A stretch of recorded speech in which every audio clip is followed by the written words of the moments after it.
जी grade 12 mathematics. और इसमें chapter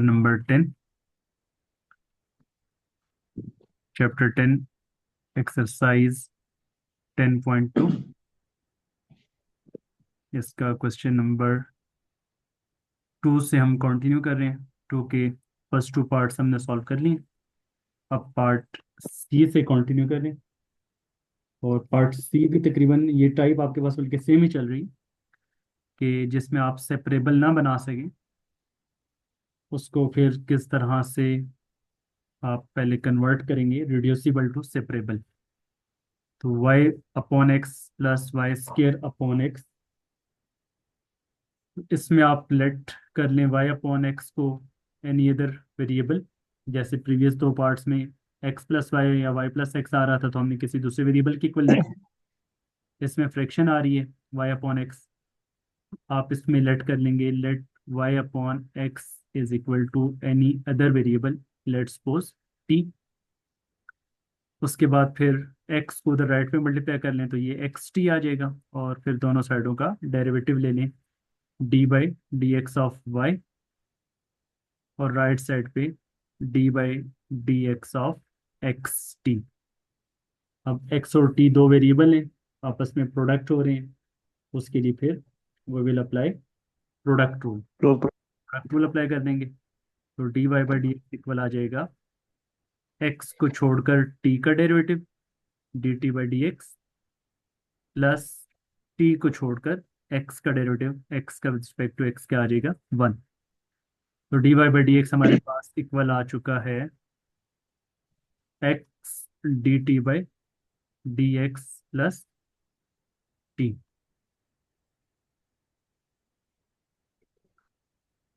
so जो क्वेश्चन है उसको अगर आप इक्वेशन 1 का नाम दे दें तो हम लिखेंगे put in equation 1।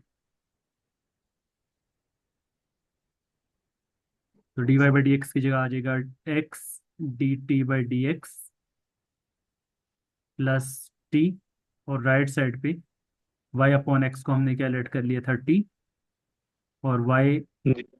Square upon x square क्या हो जाएगा फिर वाई अपॉन एक्स का होल स्केयर, तो ये टी स्केयर बन जाएगा। तो ये टी लेफ्ट साइड पे और राइट साइड पे ये दोनों आपस में कैंसिल हो जाएंगे, और जी। देन अब आप इसको सेपरेबल बना लेंगे। X d T by D x is equal to t t square. Square. अब इसको आप सेपरेबल बनाएंगे तो 1/x डी एक्स, और टी स्केयर नीचे आएगा तो 1/t² d t. Integrate apply integral on both sides, दोनों साइडों पे इंटीग्रल अप्लाई कर लेंगे 1/t² डी टी और 1/x डी एक्स।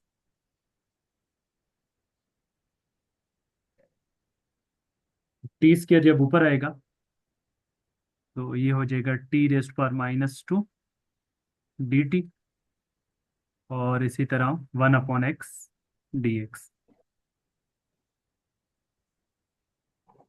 अब ये सेपरेबल बन चुका हुआ है, और जी। t⁻⁻² का इंटीग्रल क्या आ जाएगा, पावर की बेस का डेरिवेटिव साथ मौजूद है, पावर जी। कर लेंगे। तो t⁻⁻² हम्म। +1 -1/-1, और राइट साइड पे 1/x का इंटीग्रल क्या आ जाएगा जी 1/x। Natural log of x. हाँ 1/x का आ जाएगा natural log of x plus constant of integration c।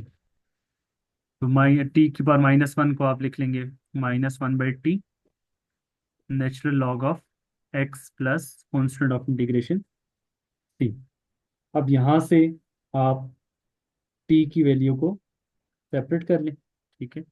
और इस तरह की क्वेश्चंस में जिसमें अब आपके पास राइट साइड पे अगर कांस्टेंट आ रहा है ना, तो आप इसको फिर यूं भी लिख सकते हैं कि जो कांस्टेंट आप यहाँ पे इन्वॉल्व करें हम्म। उसको बोल दें कि आपके पास ये जो कांस्टेंट यहाँ पे आ रहा है वो आ रहा है natural log of c1। Let's suppose ये नेचुरल लॉग ऑफ c का नाम दे दें। इस तरह से भी आप उसको नेचुरल लॉग ऑफ c का नाम भी दे सकते हैं।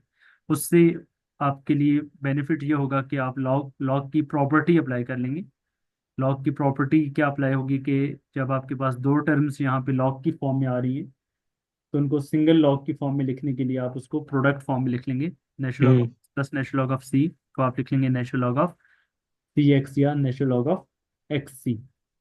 एक्सी। अब यहाँ पे आप इसको सेपरेट कर लीजिए। टी को सेपरेट करेंगे तो क्या बनेगा ये? सर ये करना जरूरी है, ये सी को नेचुरल लॉग ऑफ सी लिखना?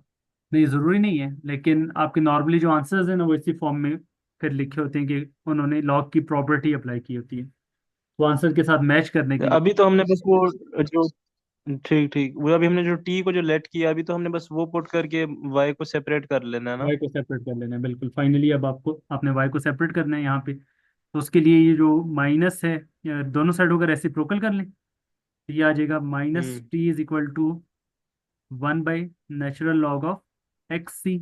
और अगर दोनों साइडों को माइनस से मल्टीप्लाई कर लें तो टी आपके पास आ जाएगा -1/नेचुरल लॉग ऑफ एक्स सी। और टी अब जो आपने लेट किया था, टी आपने क्या लेट किया था?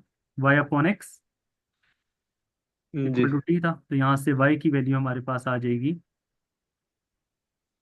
Final answer Y is equal to X, ऊपर मल्टीप्लाई हो जाएगा, -x जी upon natural log of X सी।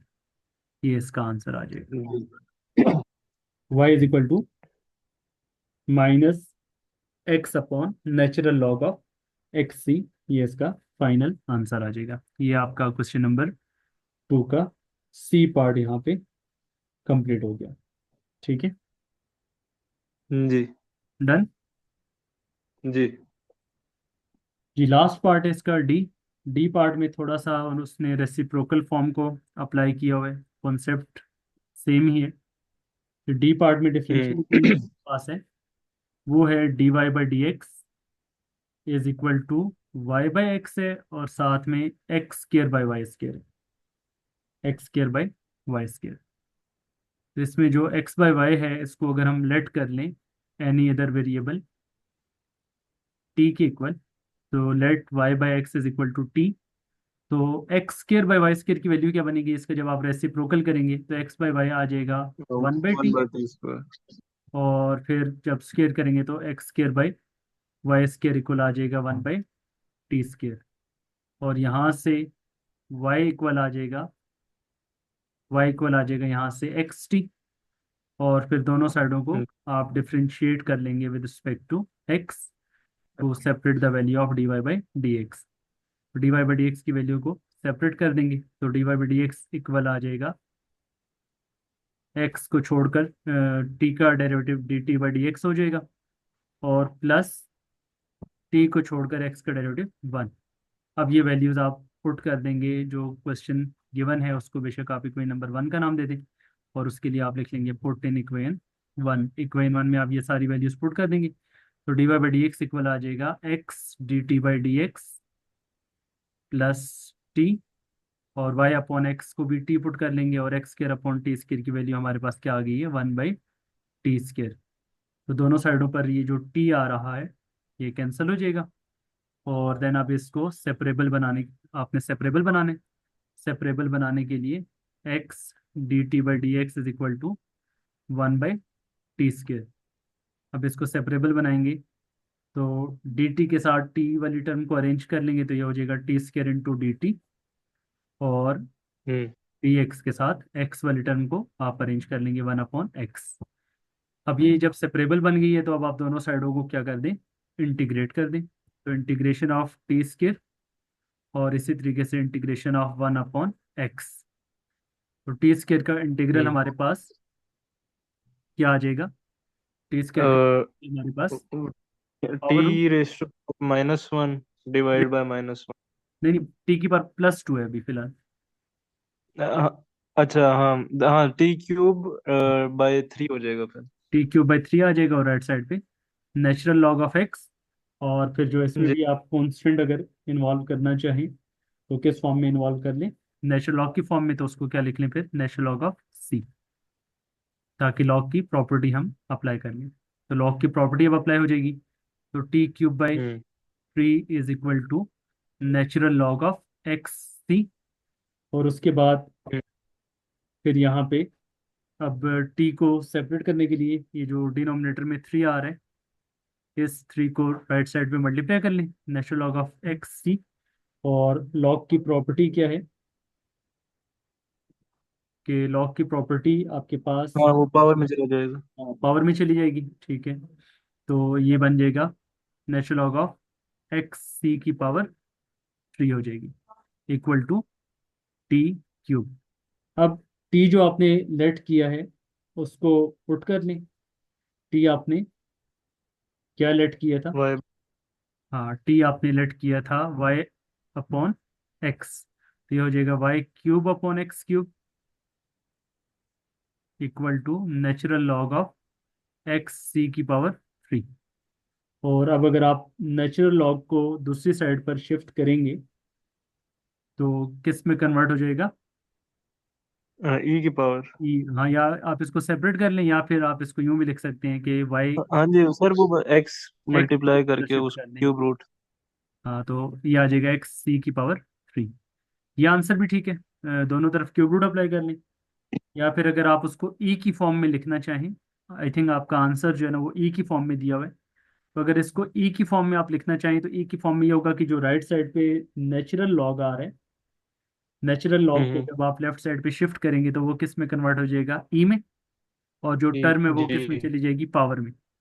तो ई रेस्ट जी। Power Y cube upon X cube. और राइट साइड पे फिर आपके पास क्या बच जाएगा? एक्स सी की पावर 3। तो चाहे आप ये आंसर लिख लें यहाँ पे दोनों तरफ आखिर में क्यूब रूट अप्लाई करके, या आप यहाँ तक इसको इस फॉर्म में लिखा रहने दें, तो बोथ आर करेक्ट। ये आपके पास दोनों आंसर्स करेक्ट कंसिडर होंगे। और ठीक। यहाँ पे आपका ये क्वेश्चन नंबर 2 कंप्लीट हो गया।